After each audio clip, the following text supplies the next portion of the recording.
আসসালামু আলাইকুম। প্রিয় এইচএসসি শিক্ষার্থীরা, আশা করি সবাই ভালো আছো। আজকে আমি তোমাদের একটা ক্লাসে একটা অধ্যায় সম্পূর্ণ শেষ করে দেবো। হ্যাঁ, তো দেখো, আমরা আজকে প্রথম পত্রের পদার্থ, এই দেখো পদার্থ প্রথম পত্র দশম অধ্যায়টা শুরু করতেছি। অধ্যায়ের নাম আদর্শ গ্যাস ও গ্যাসের গতি তত্ত্ব। তার এটা কোন অধ্যায়? এটা প্রথম অধ্যায়, প্রথম পত্র। হ্যাঁ, সরি, প্রথম পত্র পদার্থ। পদার্থ কোন অধ্যায়? দশম অধ্যায়। অধ্যায়ের নাম আদর্শ গ্যাস ও গ্যাসের গতি তত্ত্ব। হ্যাঁ, তো নোট খাতা নিয়ে বসো। পুরাটা তোমার একটা ক্লাসে একটা অধ্যায় শেষ। হ্যাঁ, তুমি প্রাইভেট পড়তে যদি যাও, তোমার একটা মাস তোমার সেখানে যাইতে হবে। তারপরও তুমি ভালো বুঝবা কিনা আমি জানি না, কিন্তু তুমি যদি এখন এই ক্লাসটা মনোযোগ দিয়ে নোট করো এবং দেখো, তাহলে তুমি সব বুঝবা। সেই তোমাকে সিকিউরিটি আমি দিচ্ছি। হ্যাঁ, একদম সব আলোচনা হবে বেসিক থেকে। হ্যাঁ, অঙ্ক আছে, সৃজনশীল আছে, সব আলোচনা হবে। দেখতে থাকো। ক্লাসটা একটু বড় হইতে পারে, বুঝতেই পারতেছো, একটা অধ্যায় একটা ক্লাসে। তো স্বাভাবিকভাবে তোমাকে একটু প্রিপারেশন নিয়ে বসতে হবে, না হলে আসলে তুমি ভালো কিছু করতে পারবে না এটা থেকে। হ্যাঁ, ওকে, শুরু করি। প্রথমে যখন আমরা বলতেছি গ্যাস ও গ্যাসের গতিতত্ত্ব, হ্যাঁ, আমাদের আলোচনা। তো প্রথমে আমরা বলতেছি গ্যাস কি। দেখো, সাধারণ তাপমাত্রা ও চাপে যে সকল পদার্থ বায়বীয় অবস্থায় থাকে তারা গ্যাস। তাহলে কিরকম? স্বাভাবিক অবস্থায় যারা মনে করো তোমার বায়বীয় অবস্থায় থাকে তারা গ্যাস। এখন তুমি তো লোহাকে আর গ্যাস বলবা না, ফেরামকে, সোডিয়ামকে তো তুমি গ্যাস বলবা না, ম্যাগনেসিয়ামকে তো গ্যাস বলবা না। কেন? কারণ এগুলো তো স্বাভাবিক অবস্থায় তোমার বায়বীয় অবস্থায় থাকে না, সেহেতু এগুলো কি না, এগুলো গ্যাস না। তাহলে খেয়াল করো, স্বাভাবিক অবস্থায় কারা থাকে? হাইড্রোজেন, নাইট্রোজেন, অক্সিজেন, এগুলো আসলে কি? এরা গ্যাস। তাহলে আশা করি গ্যাস কি বুঝতে পারছো। এবার দেখো পরের আলোচনা। গ্যাসীয় ভ্যারিয়েবল বা চলক কয়টা? তিনটা। হ্যাঁ, দেখো কি কি? তাপমাত্রা, চাপ আর আয়তন। আসলে এটা দিয়ে কি বুঝাইলো? এটা দিয়ে যে গ্যাসীয় ভ্যারিয়েবল বা চলক যে তিনটা, এটা মানে আসলে কি? এটা মানে যে তুমি গ্যাসের অধ্যায়ে যত অঙ্ক করতে যাবা, তুমি এদের কাউকে না কাউকে পাবা। যত অঙ্কই তুমি করতে যাও, এরা এরা কেউ না কেউ থাকবে। হ্যাঁ, হয় তোমার তাপমাত্রা থাকবে, না হয় চাপ থাকবে, না হয় আয়তন থাকবে। কোনো কোনো ক্ষেত্রে তিনটাই থাকতে পারে, কোনো কোনো ক্ষেত্রে দুইটা, কিন্তু একটা না একটা থাকবেই। এই জন্য এদেরকে বলা হয় গ্যাসীয় চলক বা ভ্যারিয়েবল। হ্যাঁ, যেমন বীজগণিতে তুমি যদি অঙ্ক করতে যাও, এটাকে আমরা এক্স কে কি বলি? চলক। কারণ তুমি যে কোনো অঙ্ক করতে যাও, দেখো অঙ্কগুলো সাধারণত এক্স দিয়ে। যেমন x square plus 5x plus 6 equal 0। এখানে এক্স একটা ভ্যারিয়েবল। কেন? কারণ অঙ্কগুলো তুমি এক্স দিয়ে করতেছ। তো সিমিলারলি তোমার গ্যাসীয় যত অঙ্ক তুমি করতে যাও, হয় তাপমাত্রা থাকবে, না হয় চাপ থাকবে, না হয় আয়তন থাকবে। দুইটাও থাকতে পারে, একই সাথে তিনটাও থাকতে পারে, তবে একটা না একটা অবশ্যই থাকবে। এটা দিয়ে বুঝাইলো যে গ্যাসীয় ভ্যারিয়েবল বা চলক আসলে কি এবং কয়টা। তো আশা করি ক্লিয়ার হয়ে গেছে, আর এখানে সমস্যা থাকার কথা না। ওকে, এবার দেখো আমাদের শুরু। দেখো, সবারই পরিচিত সূত্র, বয়েলের সূত্র। বয়েল বলছে তাপমাত্রা কি? তাপমাত্রা স্থির থাকবে। তাহলে দেখো, এই যে তাপমাত্রাটি স্থির। তো বয়েল বলছে তাপমাত্রা স্থির থাকলে তোমার আয়তন চাপের ব্যস্তানুপাতিক। খুব সিম্পল একটা চিন্তা করো, মনে করো এটা একটা বেলুন। তো এটা তুমি তাপমাত্রা বাড়াবো না কমাবো না, হ্যাঁ, এটা একটা বেলুন। তো এইটাকে তুমি যদি চাপ হচ্ছে তোমার বাড়াও, হ্যাঁ, চাপ যদি বাড়াও, তাহলে তোমার চাপের মান দেখো পি বাড়াইতেছো, তাহলে আয়তন কিন্তু কমে যাবে। কারণ এটাকে তুমি যদি চাপ দাও, তাহলে এটা চাপ কি বাড়বে, সাথে সাথে আয়তন কি কমে যাবে, এটা ছোট হয়ে যাবে।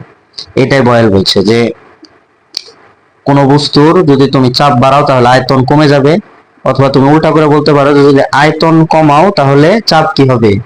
বেড়ে যাবে। হ্যাঁ, একটা আরেকটা ব্যস্তানুপাতিক। তাহলে আমরা লিখতে পারি বি ইজ প্রপোর্শনাল 1/p।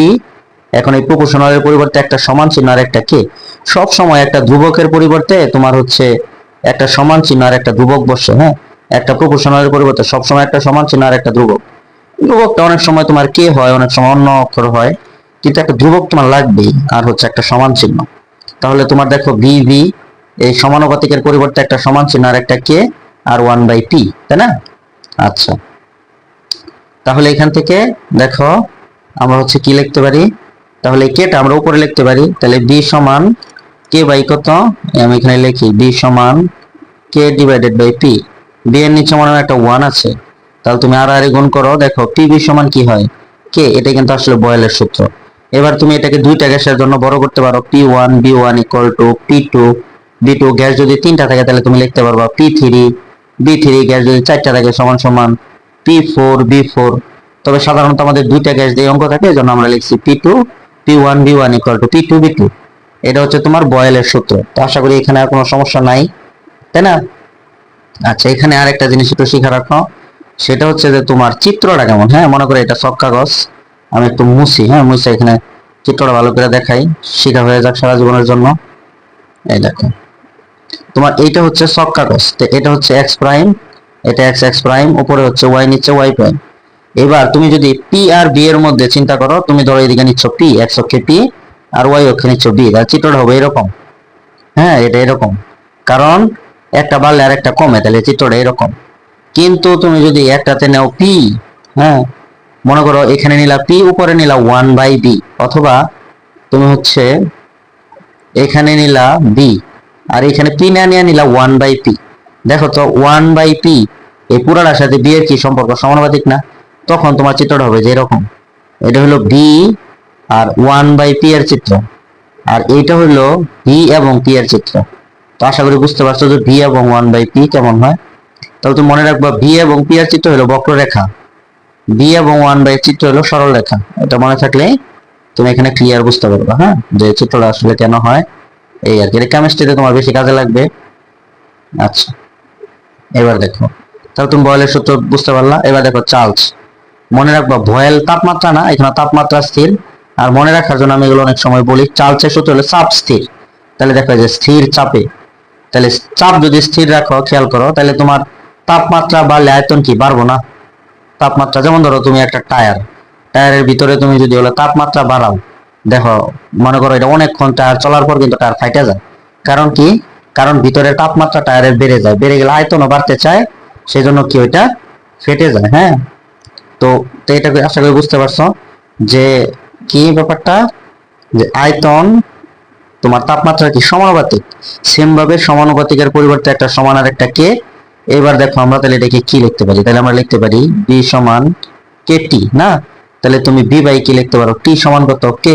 এবার তুমি ইচ্ছা করলে এটাকে বড় করতে পারো, বি1 টি1 সমান সমান বি2 বাই টি2। তিনটা কেসের জন্য তুমি লিখতে পারো বি3 বাই টি3। চারটা কেসের জন্য লিখতে পারো বি4 বাই টি4। আমাদের এখানে সাধারণত দুইটা গ্যাস থাকে, এজন্য আমরা এটা লিখছি।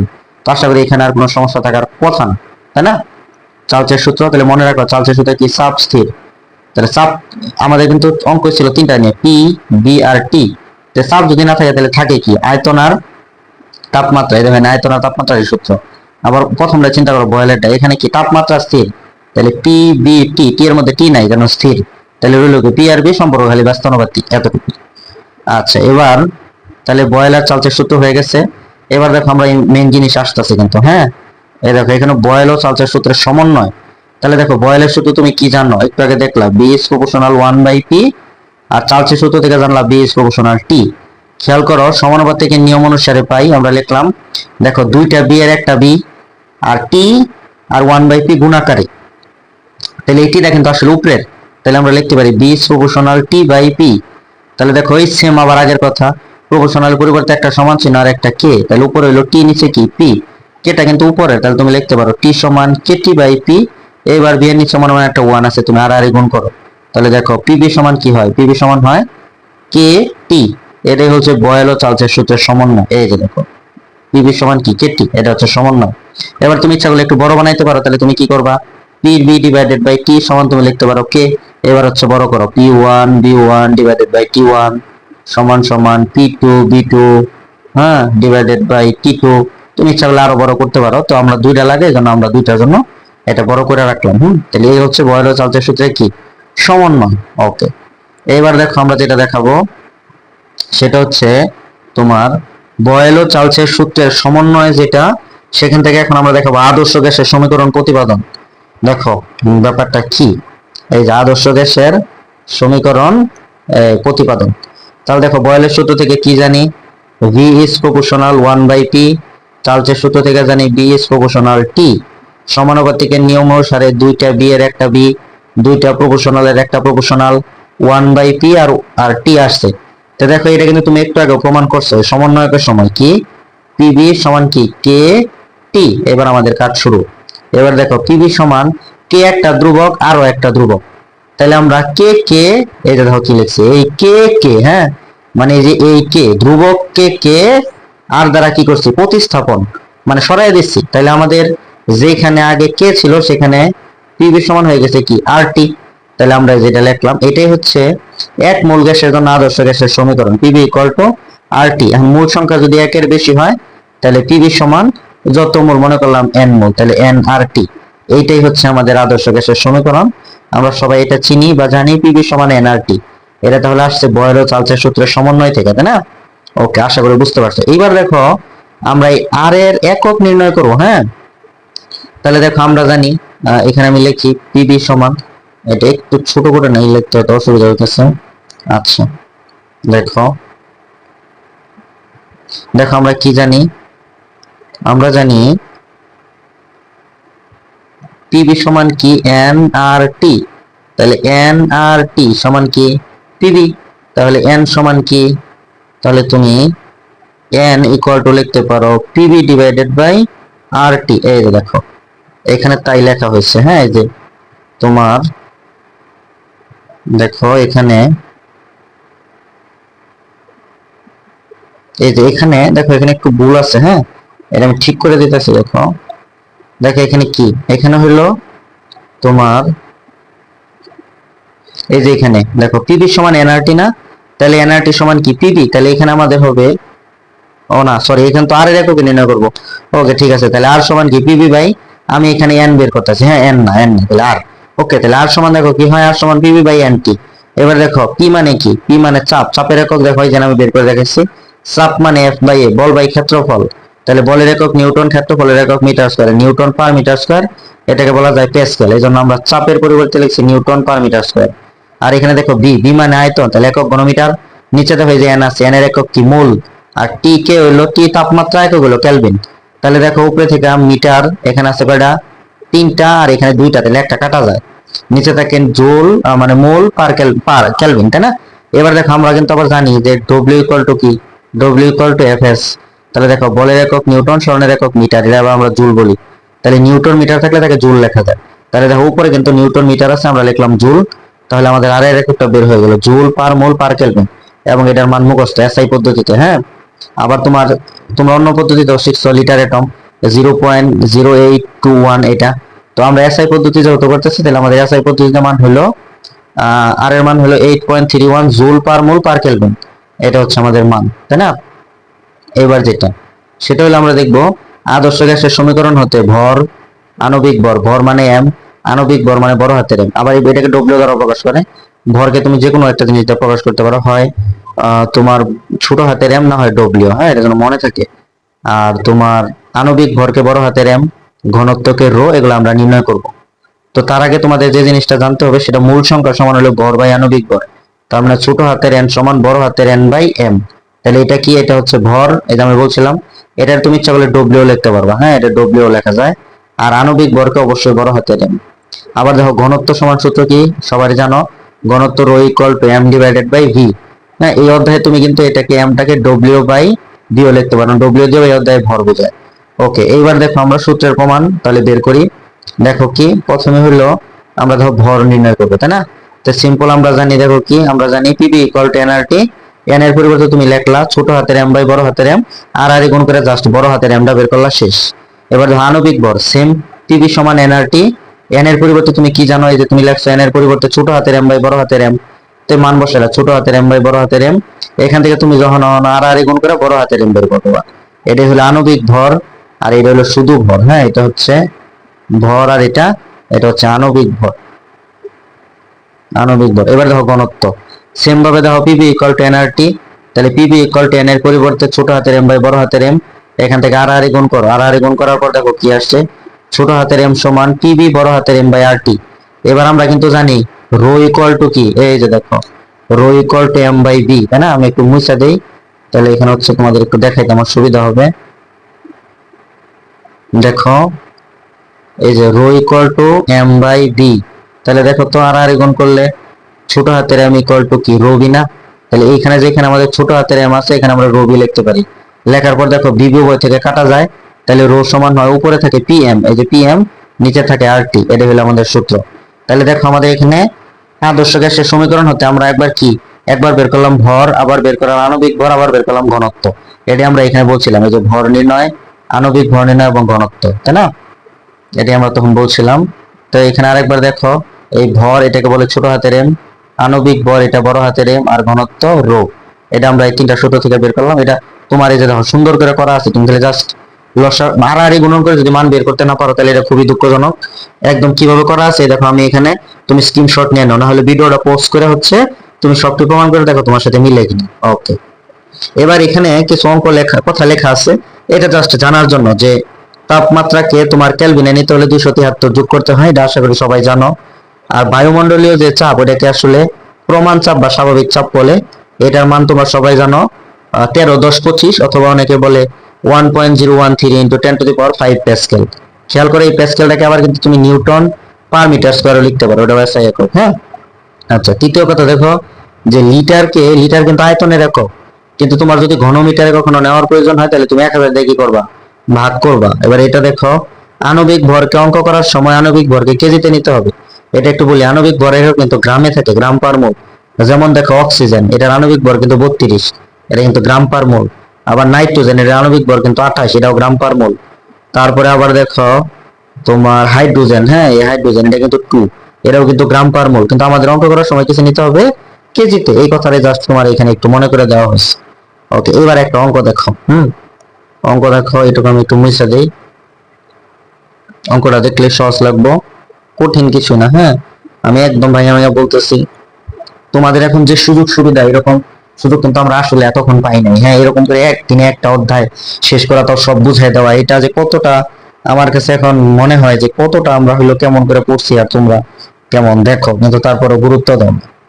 আচ্ছা দেখো, যেটা বলতেছিলাম, একটি ট্যাঙ্ক, হ্যাঁ মনে করো একটা ট্যাঙ্ক বা একটা সিলিন্ডার, এটার তাপমাত্রা আছে 27°C। তাহলে খুব ইজিলি তুমি তাপমাত্রাকে কেলভিনে নিয়ে নিলে, কত হলো 300। দেখো কত বায়ুমণ্ডলীয় চাপে 2 বায়ুমণ্ডলীয় চাপ। দেখো তোমার 1 বায়ুমণ্ডলীয় চাপ কিন্তু তুমি একটু আগে মুখস্থ করলা, তাহলে 2 বায়ুমণ্ডলীয় চাপ মানে 2 দিয়ে গুণ, অবশ্যই সেটা প্যাসকেলে নিতে হবে। আর এর মান মুখস্থ নিয়ে নিলা। আচ্ছা, পরে দেখো কত লিটার, 1660 লিটার, কিন্তু তোমার তো নিতে হবে ঘনমিটারে। এই যে তুমি 1000 দিয়ে ভাগ করে দিলে, এই দেখো তোমার ঘনমিটারে এসে গেল। আবার দেখো বলা হয়েছে অক্সিজেন গ্যাসের কথা, তাই না? তো অক্সিজেন গ্যাস যেহেতু এটা আণবিক ভর কিন্তু 32, তবে 32 এককটা কি, একক কিন্তু গ্রাম, কিন্তু তোমার নিতে হবে কিসে, কেজিতে। এই যে দেখো তুমি 32 কে 1000 দিয়ে ভাগ করে দিছো, তাহলে দেখো তোমার কি আসছে, কেজিতে। এইবার তোমার কাছে অক্সিজেন গ্যাসের ভর চাইছে, ভর মানে ছোট হাতের এম। দেখো এই যে ছোট হাতের এম তুমি একটু আগে এখানে বের করছো, এই যে সূত্র দেখো, ছোট হাতের এম সমান কি, PBM/RT। এই দেখো এই সূত্রটা আমি এখানে লিখছি, এই যে PBM/RT, তাই না? এই যে এটাই হলো সেই সূত্র, PBM/RT। পি এর মান জানো, ভি এর মান জানো, এম জানো, আণবিক ভর যেহেতু তাপমাত্রা জানো, আর জানো। এই দেখো তোমার অক্সিজেন গ্যাস কতটুকু অক্সিজেন ভর আছে, 4.32 কেজি, এই যে বের হয়ে গেছে। ঠিক আছে, এবার পরের অঙ্ক দেখো, সেম। দেখো কত চাপে 2 অ্যাটম, তাহলে তোমার এটা কিসে নিবা, পি কে প্যাসকেলে নিলা। তাপমাত্রা আছে 20°C, কেলভিনে নিলা। 273 হইলো, এই 293 হইলো। অক্সিজেন গ্যাসের কথা বলতেছে, তাহলে আণবিক ভর মুখস্থ কত, 32, 1000 দিয়ে ভাগ করে কেজিতে নিয়ে গেল। ওকে, এবার লিটারটা খালি চেঞ্জ, কত লিটার, 3.76। ওকে, 3.76 তোমার ঘনমিটার নিতে হলে 1000 দিয়ে ভাগ করতে হবে। ভাগ করার পর আবার তোমার সেই আণবিক ভর চাইছে, সরি ভর চাইছে মানে ছোট হাতের এম। এই যে তুমি PVM/RT মান বসাই দিলা, আইসা গেছে কত, 0.01 কেজি। এটাই আনসার, পরে ওটাকে কেজিতে নেওয়া হয়েছে, আর কিছু না। হ্যাঁ সরি, গ্রামে নেওয়া হয়েছে। ওকে, এবার যেটা ইম্পর্টেন্ট, এটা দেখো, এটা হলো প্রমাণ চাপ। হ্যাঁ, এই দেখো প্রমাণ চাপ কিভাবে আসছে সেটা আমরা এখন দেখবো। দেখো প্রমাণ চাপের সঙ্গে একদম ঠাড়া মুখস্থ করে ফেলাবো। প্রমাণ চাপ কোথায় মাপা হয়, প্রথম কথা সমুদ্র সমতলে, কোথায়, 45° অক্ষাংশে। কত উচ্চতা বিশিষ্ট পারদ, 760 মিলিমিটার। পারদটা কেমন, নষ্ট, পচা না শুষ্ক, ভেজা টেজা পারদ না, শুষ্ক পারদ। হ্যাঁ, কেমন, পচা না বিশুদ্ধ। হ্যাঁ, পারদ স্তম্ভ যে চাপ দেয় তাকে প্রমাণ চাপ বলে। তার মানে সহজ কথা, সমুদ্র সমতলে 45° অক্ষাংশে 760 মিলিমিটার উচ্চতা বিশিষ্ট একটা বিশুদ্ধ পারদ তুমি নিয়ে যাবা। সেই পারদটা যে চাপ দিব ওটাই প্রমাণ চাপ, এবং বিজ্ঞানী ওটা মাইপা দেখছে কত। তো ওকে, তাহলে দেখো আমরা পারদের উচ্চতা কত, 760 মিলিমিটার, তুমি কিসে নিবা, মিটার 1000 দিয়া ভাগ। ওকে, পারদের ঘনত্ব তোমার মনে রাখতে হবে 13,596, ঠাড়া মুখস্থ, কিচ্ছু করার নাই। পারদের ঘনত্ব মুখস্থ, জি এর মান 9.8, ঠাড়া মুখস্থ, কিচ্ছু করার নাই। তাহলে দেখো পিবি সমান কি, পিবি সমান এইচ রো জি। বলতে পারো এটা কোথায়, এরা 9 10 এ পড়ছো, এইচ গভীরতায় চাপের মান। হ্যাঁ, পি এইচ রো জি, দেখো এইচ মুখস্থ, এই যে 760 মিলিমিটার, যেটা মিটারে নিচ্ছ। রো কার রো, পারদের রো কত, 9.8, গুণ করলে দেখো কি আসছে, এটা আমরা লিখতে পারি 1.013 ইন্টু 10⁵ প্যাসকেল। এটাই হচ্ছে আমাদের প্রমাণ চাপ। হ্যাঁ, এখন যেটা তোমার অঙ্কের মধ্যে সমস্যা করবো, তোমারে বলবো যে সবকিছুই ঠিক আছে, ঠিক থেকে বলবো যে 760 বলছিল না, তোমারে বলবো 770 মিলিমিটার পারদ যে চাপ দেয় এটা নির্ণয় করো। তাইলে তোমার এখানে খালি উচ্চতাটা কি হবে, চেঞ্জ হবে, আর সব ঠিক থাকবে, ঘনত্ব ঠিক থাকবে পারদের, আর জি এর মান ঠিক থাকবে, খালি উচ্চতাটা বিভিন্ন সময় চেঞ্জ হবে। তো আশা করি সেটা তখন পারবা। হ্যাঁ, তোমরা বের করে নিবে। এবার দেখো একটা অঙ্ক দেখাই। বলা হচ্ছে টু প্রমাণ চাপ। ওকে, টু প্রমাণ চাপ কিসে নাও, প্যাসকেলে নাও। এই যে প্যাসকেলে নেওয়া হয়েছে যে P equal to 2 atom 1.013 into 10⁵ দ্বারা গুণ প্যাসকেলে গেল। হ্যাঁ, এবার কত গ্রাম, কত গ্রাম মানে তোমার ছোট হাতের এম চাইছে। অক্সিজেন, অক্সিজেন মানে বড় হাতের এম দেওয়া 32, তবে সেটা 1000 দিয়ে ভাগ করে কিসে নিতে হবে, কেজিতে। এই দেখো নেওয়া হয়েছে, এই যে নেওয়া হয়েছে কেজিতে। ওকে, তারপর আয়তন দেওয়া আছে, এটা আমরা একটু আগে অবশ্য করছি তাই না, সেটা সেই অঙ্ক, এই যে। ওকে, পরে দেখো এই অঙ্কটা আমরা করা হয়েছে, দেখো এটা আবার আসছে, এটা করা হয়েছে, পেজটা সম্ভবত দুইবার পিকচার ওঠানো হয়েছে, সমস্যা নাই তাই না। ওকে, এবার দেখো যেটা ইম্পর্টেন্ট সব থেকে, এটা হলো যে বুদবুদের অঙ্ক। বুদবুদের অঙ্ক কেমনে করবা সেটার আগে বেসিকটা দেখো।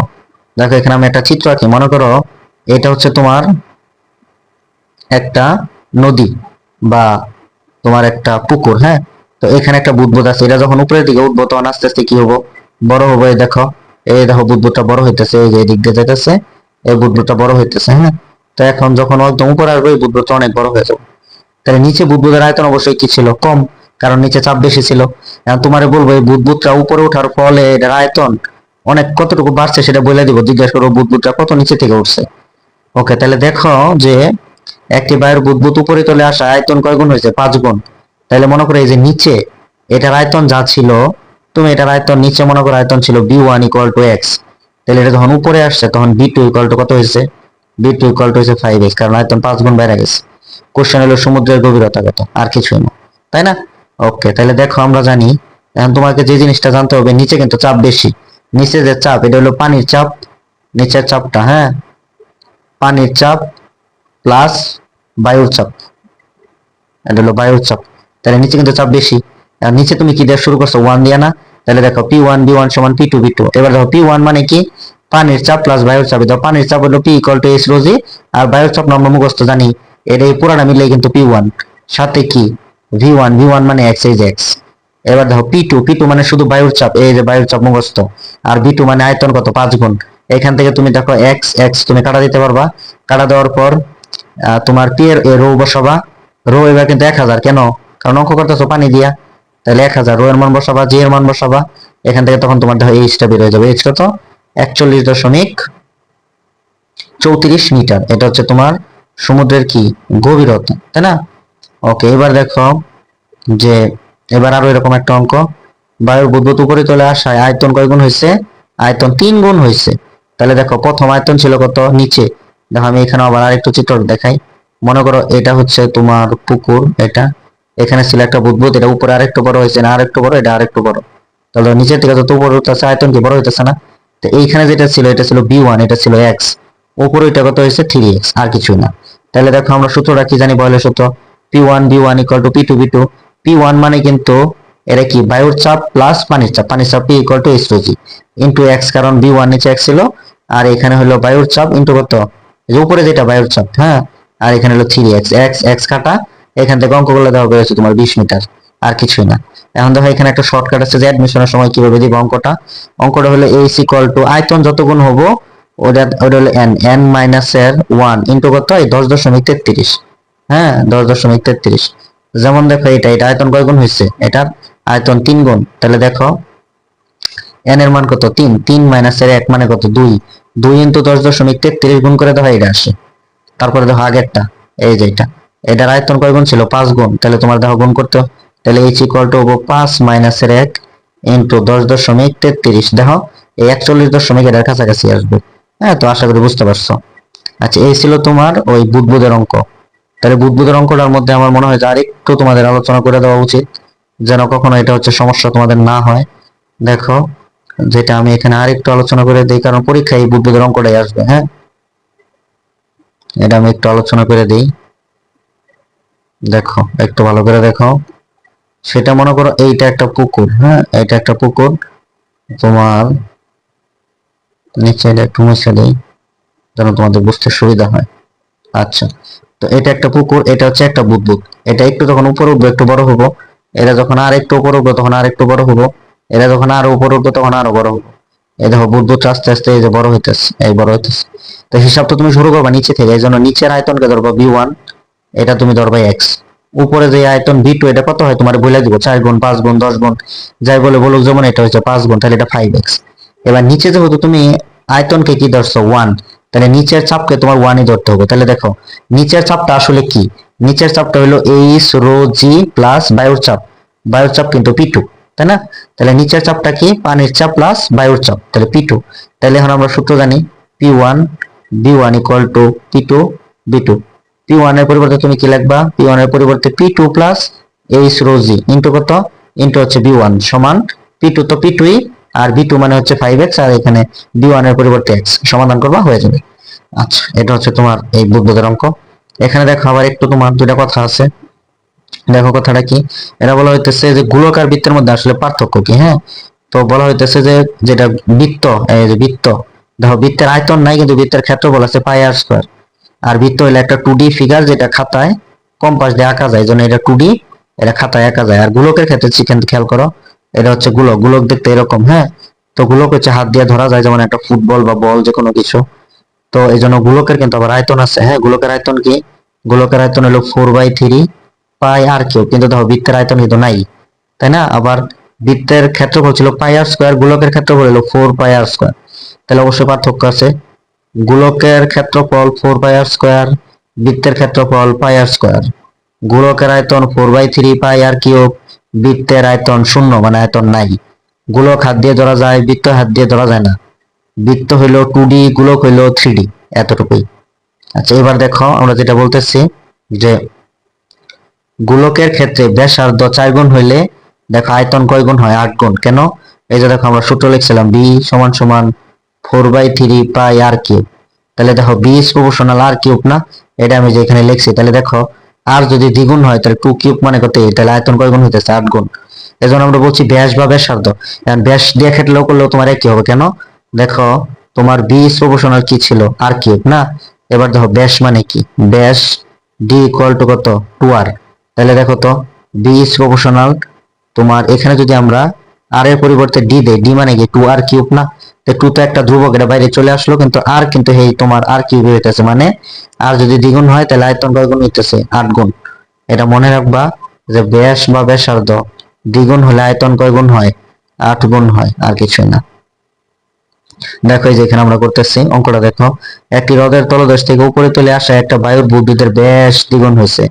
এই যে দেখো, এই জন্য বি1 x আর বি2 কত 8x, অথচ হয়েছে দ্বিগুণ। ওই যে আমরা বলছি ব্যাস বা ব্যাসার্ধ দ্বিগুণ হলে আয়তন 8 গুণ হয়, তো যেহেতু ব্যাস দ্বিগুণ হয়েছে তাহলে আয়তন 8 গুণ হয়েছে। তাহলে চিত্রটা হলো এরকম। আবার একটু চিত্রটা দেখাই। এটা হচ্ছে তোমার পুকুর, এটা হচ্ছে তোমার বুদবুদ। এর উপরে এটা একটু বড় হয়েছে, এর উপরে এটা আরো বড় হয়েছে, এর উপরে এটা আরো বড় হয়েছে। এই যে আস্তে আস্তে উপরে উঠতেছে আর বুদবুদ কি হইতেছে, বড় হইতেছে। তাহলে এইখানে যদি থাকে x, তাহলে উপরে এটা কত হয়েছে 8x। ওকে, তাহলে এখন আমরা তো সূত্র জানি p1 b1 সমান p2 b2। এই p1 মানে কি, p1 মানে হলো p2 প্লাস এইচ রো জি। কেন? p হচ্ছে মানে পানির মধ্যে এখানে যে চাপটা, এখানে যে চাপটা, এটা বায়ু একটা চাপ দিতেছে, আবার এই পানিটুকুও কিন্তু চাপ দিতেছে।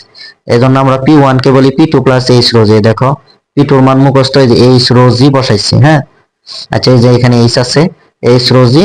আর এখানে তো তোমার হচ্ছে p2 ইন্টু 8 গুণ, তাহলে x x কাটা, সমাধান করলে দেখো কত বেরোচ্ছে, 72 দশমিক সামথিং। এটা দেখো এমসিকিউ করার জন্য একটা শর্টকাট টেকনিক আছে, যে h equal to n cube minus এর 1 ইন্টু 10.33।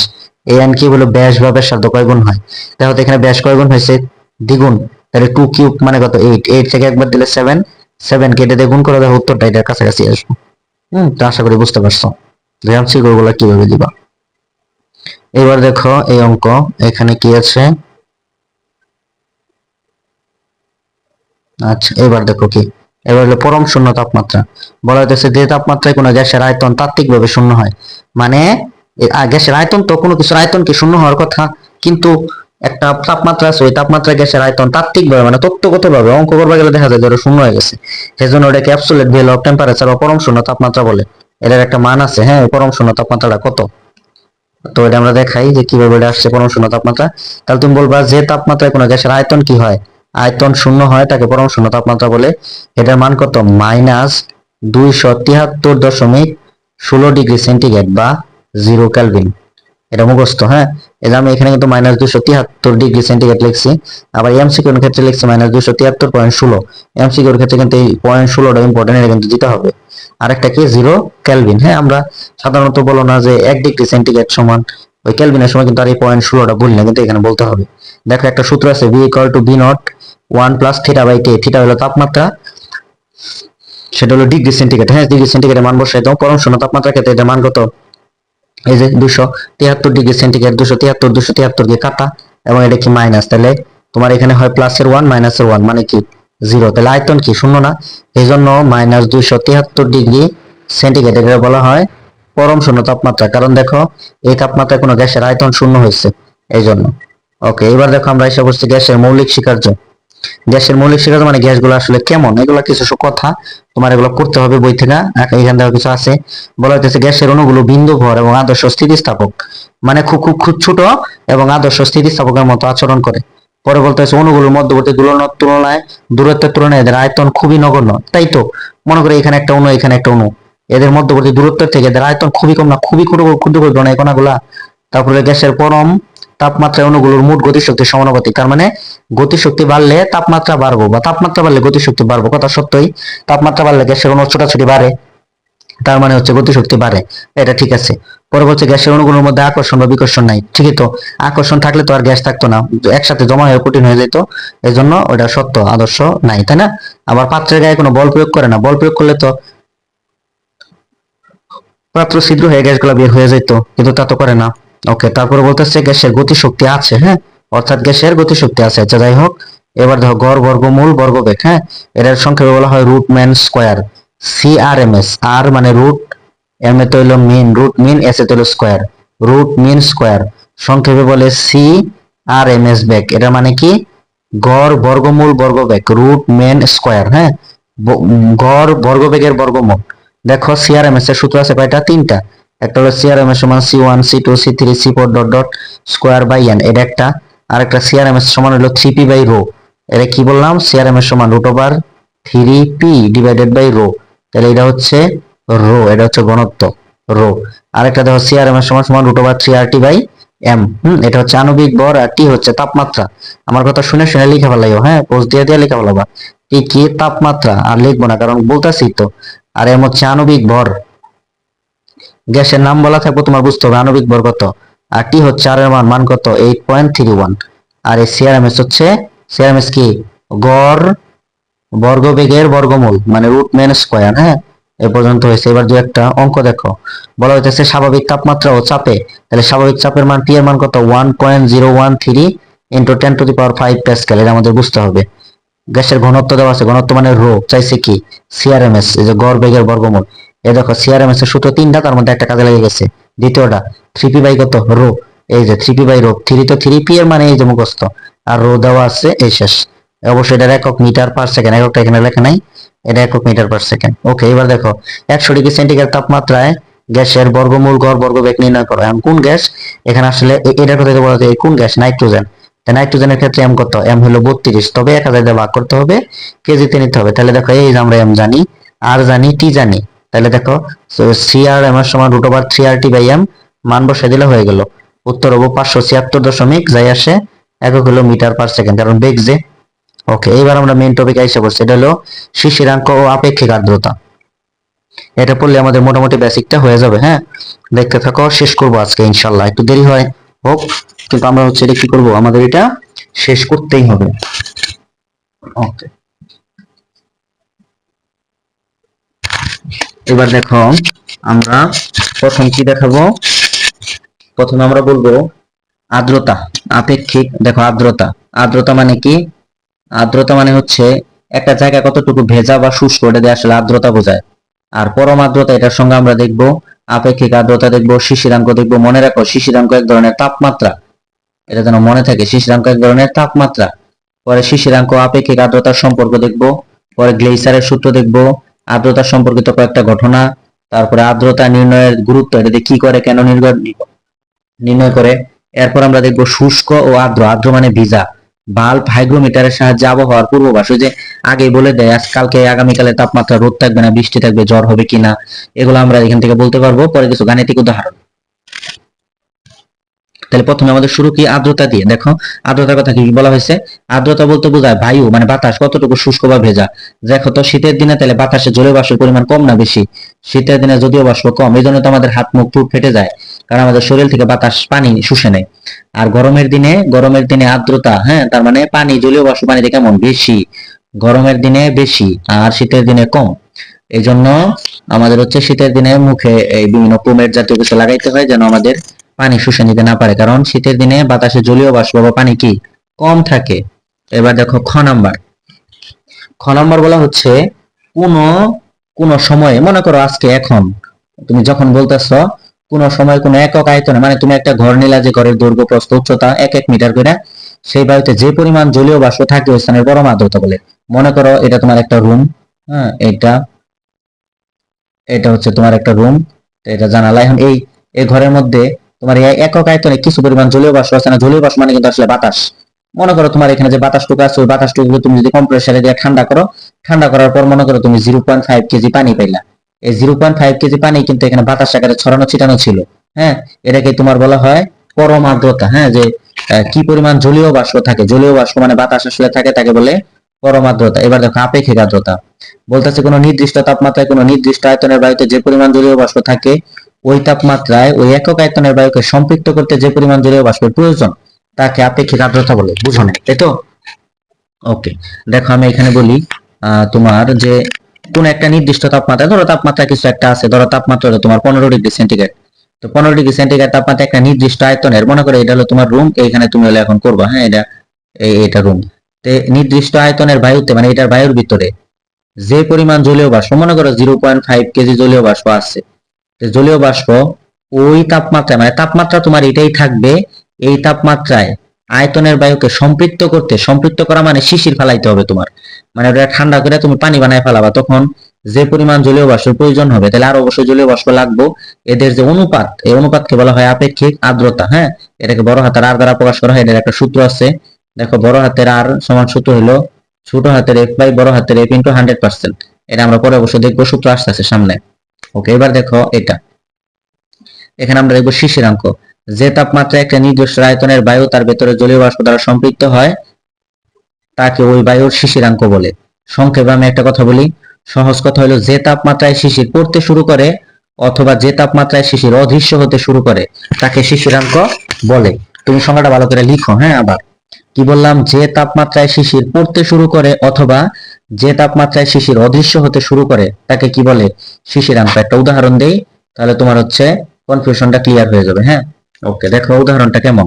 মনে করো শীতের দিন এখন দুপুর, দুপুর হলো তোমার দুপুর, এখন মনে করো 2টা বাজে, দুপুর 2টা, হ্যাঁ, 2টা।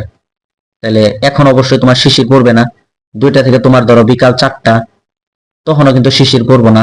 4টা পরে যখন বিকাল 5টা বা 6টা বাজে, তখন কিন্তু সন্ধ্যা হয়ে যাবে, তখন দেখবে ঘাসের উপর তোমার একটু একটু শিশির পড়তেছে, এই শিশির পড়তেছে।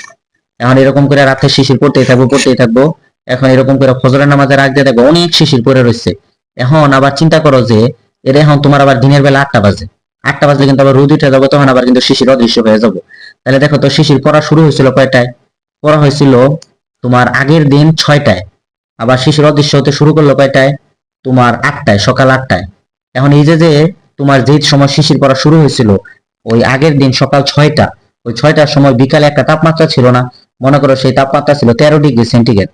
তাহলে দেখো 13 ডিগ্রি সেন্টিগ্রেড তাপমাত্রায় শিশির পড়া শুরু হয়েছে। রাত যখন হয়েছে 6টার পরে 7টা বাজে, তাপমাত্রা অবশ্যই আরো কমছে, ধরো হয়েছে 12। 7টার পর রাত 8টা বাজছে, তখন তাপমাত্রা হয়েছে 11। তারপরে 8টার পর রাত 10টা বাজছে, তখন মনে করো তাপমাত্রা হয়েছে তোমার 9 ডিগ্রি সেন্টিগ্রেড। এরকম করে করে রাত যখন 3টা বা 4টা বাজে তখন একদম খুবই শীত পড়ে, তখন মনে করো তাপমাত্রা হয়েছে 8 ডিগ্রি সেন্টিগ্রেড। এখন এরকম করে করে ফজরের নামাজের আজান পর্যন্ত মনে করো 8 ডিগ্রি ছিল। এখন তারপরে কি হইলো, তারপরে মনে করো আবার তোমার সকাল হয়ে গেল, সকাল হলে সূর্য ওঠা শুরু হবে, তাহলে তখন আবার তাপমাত্রা আস্তে আস্তে বাড়তে থাকবে, বাড়তে বাড়তে মনে করো সকাল 6টায় তাপমাত্রা হয়ে গেছে আবার হলো তোমার 10 ডিগ্রি সেন্টিগ্রেড। তারপরে সকাল তোমার হলো 7টা, তখন মনে করো তাপমাত্রা হয়ে গেছে তোমার 11 ডিগ্রি সেন্টিগ্রেড। আবার মনে করো সকাল তোমার হলো আহ সাড়ে সাতটা, তখন মনে করো তাপমাত্রা 12 ডিগ্রি সেন্টিগ্রেড। 8টার সময় তাপমাত্রা এসে আবার 13 ডিগ্রি সেন্টিগ্রেড হয়ে গেছে, কারণ সূর্য উঠে গেছে, তো তাপমাত্রা বাইরে গেছে। এই যে সেই তাপমাত্রায় আবার অদৃশ্য হতে শুরু করবো না, সব গাছের শিশির শুকায় যাবো। এ দেখো, তাহলে সকালে 8 ডিগ্রি তাপমাত্রায় শিশির কিন্তু শুকাইয়া যাওয়া শুরু হইলো। আবার আগের দিন বিকাল বেলা 6টার সময় তাপমাত্রা 13তে আসছে, কারণ দিনে তাপমাত্রা অবশ্যই বেশি ছিল, তখন কিন্তু শিশির পড়া শুরু হয়েছে। এজন্য আমরা বলি যে তাপমাত্রায় শিশির পড়া শুরু করে অথবা যে তাপমাত্রায় শিশির অদৃশ্য হতে শুরু করে তাকে কি বলে? শিশিরাঙ্ক। তাইলে এই যে আমার উদাহরণটা দেখলা, এই উদাহরণে শিশিরাঙ্ক কত? এই উদাহরণে শিশিরাঙ্ক হলো 13 ডিগ্রি সেন্টিগ্রেড। তাহলে তুমি বুঝতেছো শিশিরাঙ্ক এক ধরনের কি? শিশিরাঙ্ক এক ধরনের তাপমাত্রা। এটাই আমি তোমাকে প্রথম বলছিলাম যে শিশিরাঙ্ক এক ধরনের তাপমাত্রা, এটা যেন তোমার মনে থাকে। হ্যাঁ, এবার দেখো শিশিরাঙ্ক আপেক্ষিক আর্দ্রতার সম্পর্কে যে বলছিলাম না, বড় হাতের আর ইকুয়াল টু ছোট হাতের এফ বাই বড় হাতের এফ ইন্টু 100%, এটা হচ্ছে তোমার আপেক্ষিক আর্দ্রতার সূত্র। এবার দেখো গ্লেইসারের সূত্রটা দেখো, সূত্রটা হলো থিটা সমান θ1 মাইনাস জি ইন্টু θ1 মাইনাস θ2। দেখো আবার থিটা সমান θ1 মাইনাস জি ইন্টু θ1 মাইনাস θ2, এটা হলো গ্লেইসারের সূত্র। এখন এই থিটাটা কি? এটা হলো শিশিরাঙ্ক।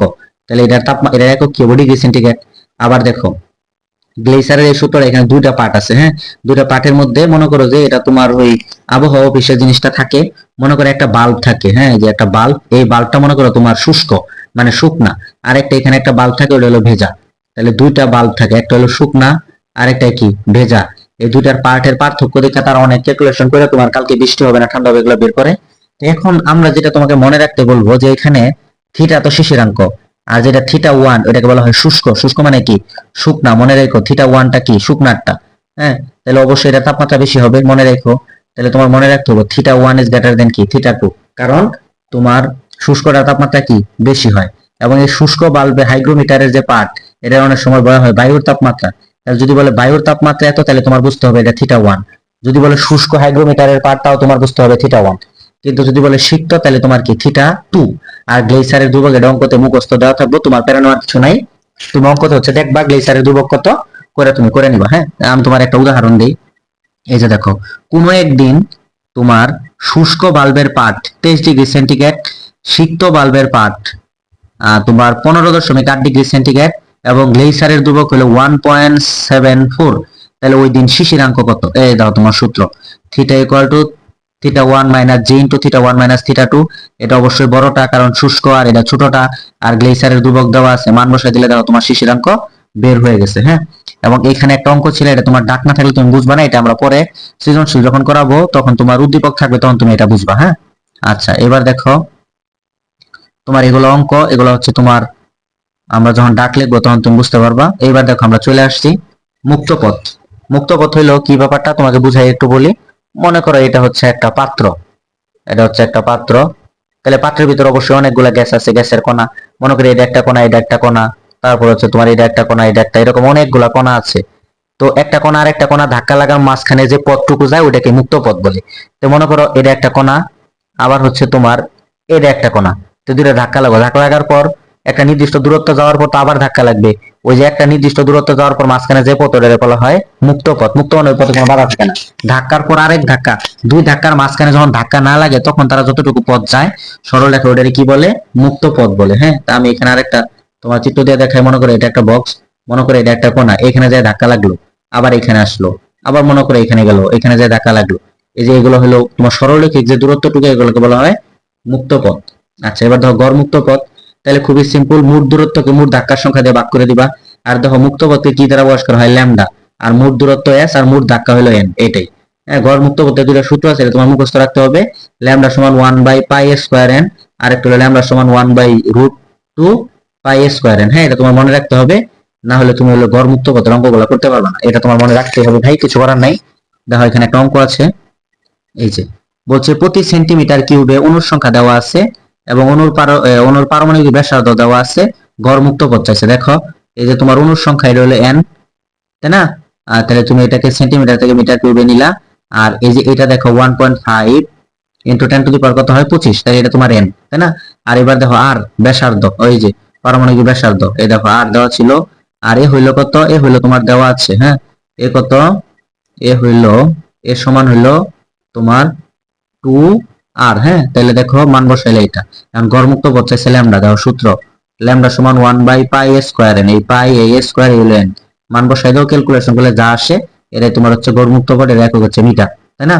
ওকে, এইবার আমরা যেটা দেখাবো এই অধ্যায়ের সব থেকে ইম্পর্টেন্ট, সেটা হলো গ্যাসের গতি তত্ত্বের সূত্রের প্রমাণ। তো এটা আগে ভালো করে খেয়াল করো।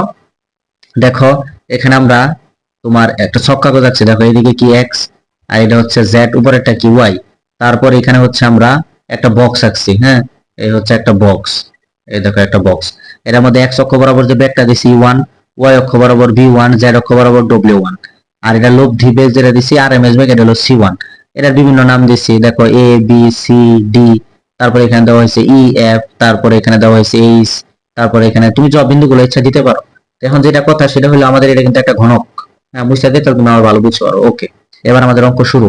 তো এবার বলা হইতেছে A B C D E F O H, এটা একটা কি ঘনক, তাই না? তল কয়টা? 6টা। দেখো কিভাবে 6 তল আমি বুঝাই, এই যে এটা হলো এক তল, এটা এক তল, তারপর দেখো এই যে উপরেরটা এটা হলো আরেক তল, কয়টা গেল? 2টা। তারপর দেখো তোমার এইটা এক তল, এই যে এটা এক তল, কয়টা গেল? 3টা। তারপর দেখো একদম এই যে এই বাইরের এটা একটা, কয়টা গেল? 4টা। এইবার দেখো আরেকটা, এই পাশে, এই পাশে একটা, কিন্তু তোমার এই পাশে একটা কিন্তু বাদ পড়ে গেছে, এই যে এটা, তাহলে এখানে আছে একটা, আবার ওই পাশে এই যে এখানে একটা বাদ পড়ে গেছে, হ্যাঁ, এই হলো 6টা। তাহলে 6 তল বিশিষ্ট একটা ঘনক। কেন ঘনক? কারণ এর দৈর্ঘ্য প্রস্থ উচ্চতা সব সমান, হ্যাঁ। আচ্ছা, তাহলে এবার দেখো এটা একটা ঘনক, তাহলে প্রতিটি বাহুর দৈর্ঘ্য আমরা ধরে নিলাম কত? এল, এবং পাত্রের আয়তন কি? বি। তাহলে দেখো তো এক্স অক্ষ বরাবর ব্যাক কি ধরছো? ই ওয়ান, ওয়াই অক্ষ বরাবর বি ওয়ান, জেড অক্ষ বরাবর ডব্লিউ ওয়ান, আর ঘর্মমূল বর্গ বেগ কি? এটা হচ্ছে সি বা সি ওয়ান, হ্যাঁ। এবার দেখো এখানে যে গ্যাস আছে, প্রতিটি গ্যাসের অণুর ভর হইলো এম, ঘনত্ব হইলো রো, অণুর সংখ্যা এন। এইবার দেখো, এবার আমরা যেটা বলি এটা হচ্ছে ইম্পর্টেন্ট। এবার দেখো আমরা প্রথমে বলতেছি এক্স অক্ষ বরাবর ভরবেগ, ভরবেগ মানে কি? ভর আর বেগের গুণফল পি ইকুয়াল টু কি? এম ভি না?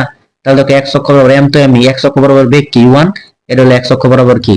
ভরবেগ। তো তোমার যদি বলতো ওয়াই অক্ষ বরাবর ভরবেগ, তাহলে তুমি লিখতা এম ভি ওয়ান। যদি বলতো জেড অক্ষ বরাবর ভরবেগ, তাহলে তুমি লিখতা এফ ডব্লিউ ওয়ান, এই আর কি। তাহলে বিভিন্ন অক্ষ বরাবর খালি ওই বেগ আর ওই ভর। ওকে, এবার যেটা আমরা বলতেছি, তাহলে গ্যাসের ভর এম, ঘনত্ব রো, গ্যাসের অণুর সংখ্যা এন, এক্স অক্ষ বরাবর ভরবেগ এটা। এখন ভরবেগের পরিবর্তন, পরিবর্তন মানে কি দেখো তো? পরিবর্তন মানে দুইটা, তাহলে একটা ছিল এম ইউ ওয়ান, আরেকটা হলো তোমার মাইনাসের এম ইউ ওয়ান। এখন পরিবর্তন মানে মাইনাস, মাইনাস মানে কি? প্লাস, তাহলে কি হয়? 2m U one. এই দেখো আমরা লিখছি ভরবেগের পরিবর্তন 2m ইউ ওয়ান। এখন তুমি বলতে পারো ভাইয়া পরেরটা কেন মাইনাস ধরলাম? কারণ ওইটা ওই দেওয়ালের পাত্রে লাগার পর আবার এদিকে ব্যাক করতেছে মাইনাস, তো এই জন্য মাইনাসে মাইনাসে প্লাস হয়ে গেছে। আচ্ছা, তাহলে এখানে হচ্ছে তুমি কিভাবে হলো 2m ইউ ওয়ান এটা পাইলা। এখন তো ভরবেগের পরিবর্তনের হার, হার মানে কিন্তু সময় দিয়ে ভাগ, তাহলে 2m ইউ ওয়ান কে টি দিয়ে কি ভাগ, ওকে দিলা। এবার দেখো আমরা কিন্তু জানি s ইকুয়াল টু কি? বিটি। তাহলে দেখো তো তোমার বিটি সমান কি? বিটি সমান s, তাহলে টি সমান কি? s by B. এখানে দেখো তো x অক্ষ বরাবর যদি তুমি চিন্তা করো, তাহলে b কে তোমার কি লিখতে হবে? ইউ ওয়ান, আর s কে কি লিখতে হবে? l, কারণ প্রত্যেকটা পাত্রের দৈর্ঘ্য l। এই যে ধরো আমি এটা এখানে লিখছি, তাহলে যেখানে টি আছে, টি এর পরিবর্তে তুমি কি লিখতে পারো আসলে? L by W one. এই যে দেখো টি এর পরিবর্তে এই যে টি, উপরে দেখো 2m ইউ ওয়ান, ঠিক আছে, টি এর পরিবর্তে লিখছি এল বাই ইউ ওয়ান। তুমি যদি আড়াআড়ি করে উল্টায় দাও, উল্টায় দেওয়ার পর দেখো কি আসে? এইটা 2m U one square by L. এটা কিন্তু এক্স অক্ষ বরাবর। তাহলে ওয়াই অক্ষ বরাবর যখন তুমি হিসাব করবা, শুধু এখানে কি হবো? এখানে শুধু বি ওয়ান হবে। এই যে দেখো ওয়াই অক্ষ বরাবর, হ্যাঁ, 2m B one square by L. তাহলে জেড অক্ষ বরাবর এখানে খালি দেবো ডব্লিউ ওয়ান। এই যে দেখো জেড অক্ষ বরাবর। এবার মোট ভরবেগের পরিবর্তনের হার তাহলে কি? প্রত্যেকটা যোগ করবা, তো যোগ করো তো 2m U one square by L, 2m B one square by L, 2m W one square by L. দেখো 2 আছে, m আছে, l আছে, সবটাতে 2 আছে, m আছে, l আছে, 2 আছে, m আছে, l আছে, এটা কমন। তাহলে কি থাকে? One square U two square U three square, তাই না? এইটা। আচ্ছা, এবার দেখো এইটাকে কিন্তু আমরা সি ওয়ান স্কোয়ার লিখতে পারি, এইটুকুকে, হ্যাঁ। এই যে দেখো, তাহলে সি ওয়ান স্কোয়ার লিখলাম, তাহলে আমাদের আসলে কি হইলো? 2m C one square, 2m মুসি, তাহলে দেখো আমাদের কি হইলো? তাহলে আমাদের হইলো 2m C1 square divided by L। এই যে দেখো 2m C1 square divided by L। এখন এটা হলো তোমার একটা অণুর ক্ষেত্রে, তো অণু সংখ্যা যদি n হয় তাহলে নাকি C1 হবো না Cn, তখন খালি Cn হবো, n সংখ্যক অণু, তাহলে 2m Cn square divided by L, তাই না? আচ্ছা, এবার দেখো আমরা এটাকে কি করলাম, এই জিনিসটা একটু ভালো করে দেখো। এখানে দেখো কিছুই করি নাই, জাস্ট উপরে আর নিচে একটা n দিয়ে গুণ করছি। দেখো এই যে 2m ছিল, এই যে 2m, উপরে ছিল c স্কয়ার, এই যে c স্কয়ার, নিচে ছিল l, এই যে নিচে l। তাহলে দেখো এই যে এইখানে আমরা একটা n দিছি, নিচে একটা n দিছি, যেন কাটাকাটি করলে ঠিক হয়ে যায়। এখন এখানে যা আছে তাই, C1 এর পরিবর্তে দেখো Cn এর পরিবর্তে কি C1 C2 C3 dot dot অনেক লেখা যায়, এই পুরাটা এটা কিন্তু তুমি CRMS লিখতে পারো। হ্যাঁ, তাহলে এটাকে তোমার আর শুধু খালি গ্রুপে গুণ করে দিলা, কি হলো 2mn c square by L। এবার দেখো আমরা কি জানি, এবার আমরা জানি চাপ সমান কি F বাই A, তাহলে F ইকুয়াল টু কি PA, তাই না? ওকে, এবার এই যে জিনিসটা বের করলা, ভরবেগের পরিবর্তনের হার, তাই না? দেখো তো আমরা জানি না ভরবেগের পরিবর্তনের হার তোমার মানে কি, পরিবর্তনের হার প্রযুক্ত বলের সমানুপাতিক না, তাহলে ভরবেগের পরিবর্তনের হার এটা কিন্তু আসলে এক ধরনের কি তোমার F, তার মানে কি ma। তাহলে এই জিনিসটাকে তুমি কি বলতে পারো, এটাকে তুমি বলতে পারো F। এই যে দেখো F এর জায়গায় সেই জিনিসটাই লিখছি, কারণ এই যে এখানে আমরা বলছি ভরবেগের পরিবর্তনের her is equal to F। তো এটা তুমি কি বের করছো, ভরবেগের পরিবর্তনের হার না, তাহলে এটা তুমি বল বলতে পারো, বল মানে এটা এক ধরনের F। তাহলে দেখো তোমার এই যে P equal to F by A, তাহলে আর গুণ করলে F equal to PA, F এর পরিবর্তে এটা লিখতে পারো P তো P, আর এখানে হলো কি A, এই যে PA। ওকে, এবার দেখো এখানে আমরা কি করি, এখানে হচ্ছে তোমার আর গুণ করো। হ্যাঁ, তাহলে আর গুণ করার পরে দেখো কি হয়, PAL সমান 2mn c square, PAL 2mn c square. এইবার দেখো এই যে A আছে না, এই A এর পরিবর্তে 6l স্কয়ার লেখা যায়, বলতে পারো কেন, ওই ঘনক ছিল না, ঘনকের তল কয়টা 6টা, তাই না? তাহলে তোমার প্রত্যেকটা তলের ক্ষেত্রফল হলো বাহু ইনটু বাহু, তার মানে l স্কয়ার, তল কয়টা 6টা, তাহলে 6l স্কয়ার, এজন্য এটা হলো আমার 6l স্কয়ার। আর আয়তন কত, আয়তন হলো l কিউব, তাই না? আচ্ছা, তাহলে আমরা এখানে দেখো P এর পরিবর্তে আমরা এখানে কি ছিল আমাদের, এখানে আর গুণ করলাম, তাহলে P, এই যে P এর পরিবর্তে লিখলাম আমরা 6l স্কয়ার ইনটু কত l, তাই না? এই যে একটা l ছিল, সেই l হলো এটা, আর এর মান হলো এটা। তাহলে আমি এখান থেকে আবার একটু দেখাই তোমাদের, ভালো বুঝতে পারবা। সেটা কি, সেটা হলো দেখো আর গুণ করার পর এটা দিয়ে এটাকে গুণ, তাহলে PAL সমান 2mn c স্কয়ার, PP এর পরিবর্তে 6l স্কয়ার, এটা এখানে 6l square, 6l square into l, তাহলে কি হয় 6l কিউব। এই যে দেখো PL 6l কিউব সমান 2mn c স্কয়ার, তাই না? এবার দেখো তো এই l কিউব মানে কি b না, l কিউব মানে কি b, তাহলে এটা পরিবর্তে যে লিখছি b, তাহলে 6pb সমান 2mn c স্কয়ার। pb রাখো, 6টা নিচে দিয়ে দাও, 6 নিচে দিয়ে রেখে দিলে কত হয় 3। তাহলে দেখো pb সমান কি হইতাছে, pb সমান 1/3 mn c স্কয়ার। এটাই হচ্ছে আমাদের সেই কাঙ্ক্ষিত যে সূত্র। এটা অনেক বড়, হ্যাঁ, তোমার প্রত্যেকটা লাইন দেখার পর তুমি যদি মনে করো যে এটা দেখে হঠাৎ করে শিখা ফেলাবা, তাহলে তুমি বুকার রাজ্যে ঘুরতেছো, এটা তোমার কেউ প্রমাণই দেখাবো না, সো তুমি এটা শিখার কোনো প্রশ্নই আসে না। আমার খাতার প্রমাণ ছিল, আমি প্রমাণ করছি, তোমার সুন্দর করে দেখাইলাম, তুমি এখন শিখা না শিখার দায়িত্ব তোমার। একদিনে এক অধ্যায় শিখা ফেলাবা, তাহলে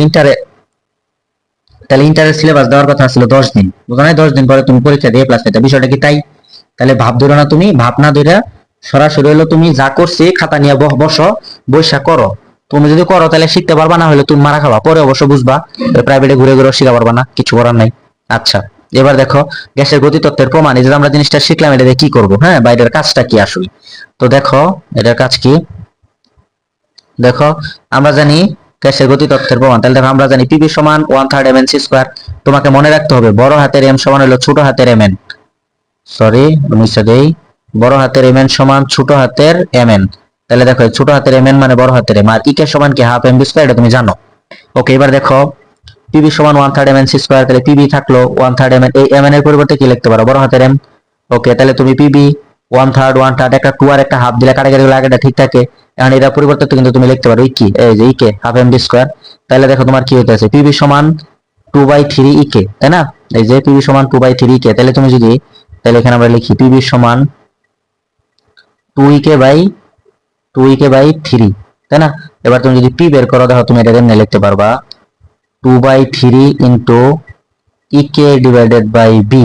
এবার দেখো এখানে কি বলতেছে, যে গ্যাসের অণুসমূহের মোট শক্তি, হ্যাঁ, মোট শক্তি মানে ই বা গতিশক্তি, গ্যাসের চাপ, এই যে চাপ পি, এই চাপটা একক আয়তন যখন হবে তখন বি এর মান কত 1, তাহলে এটা নাই। তাহলে গ্যাসের চাপ এটা হলো গতি শক্তির কত 2/3, এই যে 2/3 গতিশক্তি 2/3, তোমাকে মনে রাখতে হবে কখন একক আয়তনে, যখন বি এর মান 1, এর একটা প্রমাণ। তারপর দেখো পরম শূন্য তাপমাত্রায় গ্যাসের বেগ যে শূন্য হয় তার একটা প্রমাণ। আমরা দেখো ওই যে বলছিলাম না, পরম শূন্য তাপমাত্রায় গ্যাসের আয়তন তাত্ত্বিকভাবে শূন্য, ওই তখন আসলে গ্যাসের কোনো বেগ থাকে না, এটার একটা প্রমাণ। তো এটা কেমনে করবা? দেখো পিভি সমান 1/3 mc স্কয়ার, তাহলে পিভি সমান 1/3, এর পরিবর্তে কি লেখা যায়? বড় হাতের mc স্কয়ার। তাহলে তুমি একটা 2 নিলে, একটা হাফ নিলে, কারণ এটার পরিবর্তে তুমি কি লিখবে? এর পরিবর্তে লিখবা ইকে। দেখো তাই করা হয়েছে, এটার পরিবর্তে এই যে এখানে একটা ইকে দিয়ে দাও, ইকে। তাহলে দেখো 1/3, এই যে ইকে, এটা এখানে ইকে দাও। এবার দেখো এই যে পিবি, তাই না? এই পিবি মানে কি? এই পিবি মানে কিন্তু হচ্ছে আমরা জানি পিবি সমান কি? এন আর টি। মূল সংখ্যা যদি 1 হয় তাহলে পিবি সমান তুমি কি লিখতে পারো? আর টি। তাহলে এই পিবি কে তুমি কি লিখতে পারবা? এটার পরিবর্তে তুমি লেখো আর টি। আর টি সমান দেখো তো কি? 2/3 ইনটু ইকে, তাই না? তাহলে দেখো পরম শূন্য তাপমাত্রা মানে টি এর মান কত? 0 কেলভিন। তাহলে 0 কেলভিন হলে টোটালটা কি? 0। তাহলে 2/3 নিচে দিয়ে দিলেও কি 0, তার মানে ইকের মান কত আসতেছে? ইকের মান 0 না? এজন্যই বলে পরম শূন্য তাপমাত্রায় গ্যাসের গতিশক্তি কি বা গতিবেগ কি? শূন্য, বা বেগ শূন্য, বা গতিশক্তি শূন্য। যেহেতু বেগ শূন্য, সুতরাং পরম শূন্য তাপমাত্রায় গতিশক্তিও কি? শূন্য, তাই না? পরম শূন্য তাপমাত্রায় তো কোনো গ্যাসের বেগ থাকে না, তাহলে গতিশক্তিও থাকবে না।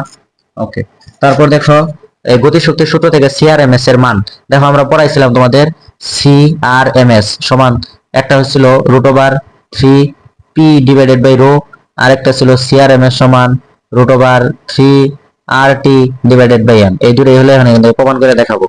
দেখো আমরা জানি পিভি সমান 1/3 mc স্কয়ার, ছোট হাতের mn সমান বড় হাতের m, আর ঘনত্ব রো সমান কি? m/b, তাই না? বড় হাতের রো সমান m/b। তাহলে এখান থেকে দেখো আমরা পিভি সমান কি লিখতে পারি? এই ছোট হাতের m আর ছোট হাতের n সমান বড় হাতের mc স্কয়ার বাই এটা, আর গুণ করো। গুণ করার পর সিপি সমান দেখো আসতেছে এটা, তাই না? এইবার দেখো যে তোমার এই m/b, এটা পরিবর্তে আমরা কি লিখতে পারি? এই যে রো, এই যে m/b কত? রো। তাহলে দেখো তো 3p সমান কি হইলো? 3p সমান হইলো রো সি স্কয়ার। তাহলে রো সি স্কয়ার সমান কি? 3p। তাহলে সি স্কয়ার সমান 3p/রো। তাহলে দেখো সি সমান কি হইতেছে? √3p/রো। এই যে দেখো একটা ছিল, এটা হলো সিআরএমএস, একটা প্রমাণ হয়েছে। দ্বিতীয়টা দেখো, দ্বিতীয়টা সেম, পিভি সমান 1/3 mc স্কয়ার, এর পরিবর্তে বড় হাতের m আর গুণ করো। গুণ করার পর দেখো কি আসে? গুণ করার পর আসে 3RT, এই যে এই লাইন থেকে আর গুণ করো, এখান থেকে 3 মানে তো RT, এই যে পিভি মানে RT, তাই না? এখান থেকে করে দিলে পিভি RT। তাহলে এবার আর গুণ করো, দেখো 3RT সমান কত? বড় হাতের m সি স্কয়ার। তাহলে তোমার সি স্কয়ার সমান কত? তোমার 3RT/ বড় হাতের m, রুট করে দাও সি টাই পাশে, এই যে √3RT/m হয়ে গেছে। এটা একটা প্রমাণ, খুব ইম্পর্টেন্ট। দেখাও যে মূল গড় বর্গবেগ পরম শূন্য তাপমাত্রার সমানুপাতিক। ওকে, এটা খুবই সিম্পল। দেখো আমরা জানি পিভি সমান 1/3 mc স্কয়ার, ছোট হাতের mn সমান বড় হাতের m, আর পিভি সমান nRT। আর মূল সংখ্যা যদি 1 হয় তাহলে পিভি সমান কি? পিভি সমান হলো RT। n এর মান যদি 1 হয় তাহলে পিভি সমান RT। ওকে, এবার দেখো এই যে পিভি সমান, তাহলে আমরা কি লিখতে পারি? RT। তাহলে এখানে হলো ছোট হাতের mn মানে বড় হাতের m সি স্কয়ার বাই 3, আর গুণ করো, তাহলে mc স্কয়ার সমান RT। তাহলে সি স্কয়ার সমান 3RT/m, তাহলে সি সমান √3RT/m। এখন মনে করো 3m আর r নাই, তাহলে দেখো তো সি ইজ প্রপোর্শনাল √t হইলো না? তাহলে সিআরএমএস বেগ পরম শূন্য তাপমাত্রার কি? বর্গমূলের সমানুপাতিক, এখানে তাই বলা ছিল। তার মানে সিআরএমএস ইজ প্রপোর্শনাল √t। এটাই হলো প্রমাণ। হ্যাঁ, আশা করি বুঝতে পারছো। শেষ, এটাই একদম লাস্ট টপিক। সেটা দেখো কি? এটা হলো বোল্টজম্যান ধ্রুবক। বোল্টজম্যান ধ্রুবককে প্রকাশ করা হয় কে দ্বারা? এটা সূত্র হলো তুমি মুলার গ্যাস ধ্রুবক আর কে যদি অ্যাভোগাড্রোর সংখ্যা দ্বারা ভাগ করতেই হয়। দেখো 8.31 ডিভাইডেড বাই অ্যাভোগাড্রোর সংখ্যা 6.02 ইনটু 10⁻23। এই যে দেখো r/na, তাই না? r/na ভাগ করে দেওয়ার পর আসবে তোমার 1.38 ইনটু 10⁻23 একক হলো জুল পার কেলভিন। এটাই হচ্ছে তোমার বোল্টজম্যান ধ্রুবক। তাহলে মনে রাখবা, মুলার গ্যাস ধ্রুবক ও অ্যাভোগাড্রোর সংখ্যার অনুপাতকে কি বলে? বোল্টজম্যান ধ্রুবক বলে। কে দ্বারা প্রকাশ করা হয়? তাহলে কে সমান সূত্র হলো r/na, আর এর মান মুখস্থ 8.314, আর অ্যাভোগাড্রোর সংখ্যা তো মুখস্থ সবাই জানো 6.02 ইনটু 10⁻23, ভাগ করে দিলেই তোমার হচ্ছে বোল্টজম্যান ধ্রুবক বের হয়ে যায়। এই হলো তোমার বোল্টজম্যান ধ্রুবক। তো আশা করি একটা ক্লাসে মোটামুটি আমি সব বোঝানোর চেষ্টা করছি। এখন তোমার কাজ হলো সব নোট করা এবং ধরে রাখা। হ্যাঁ, তুমি যদি নোট না করো তাহলে হচ্ছে তুমি হচ্ছে যে ধরাটা খাবা, আমার আর কিছু করার নাই। হয়তো পরবর্তীতে ভিডিওতে আমি তোমাদের সৃজনশীল গুলা দেখাই দিব, তাহলে তোমার ইন্টার অনেক বড় একটা চাপ কমে গেল, একটা অধ্যায় তোমার কমপ্লিট হয়ে গেল। তুমি বারবার দেখো এবং নোট করো, দেখা কোনো লাভ নাই যতক্ষণ না খাতায় নিজে করবা। হ্যাঁ, কারণ দেখলে ভালোই লাগবো, নিজে করতে গেলে তখন বুঝবা যে না ঠিক আছে, মাথায় একটু চাপ পড়তেছে, পড়া হইতাছে। ওকে, সবাই ভালো থাকো। আজকে এই পর্যন্ত, ক্লাসটা অনেক বড় হয়েছে, কিছু করার নাই, কারণ এক ক্লাসে একটা জিনিস শেষ, বড় তো হবেই। সবাই ভালো থাকো, আজকে এই পর্যন্তই। আসসালামু আলাইকুম।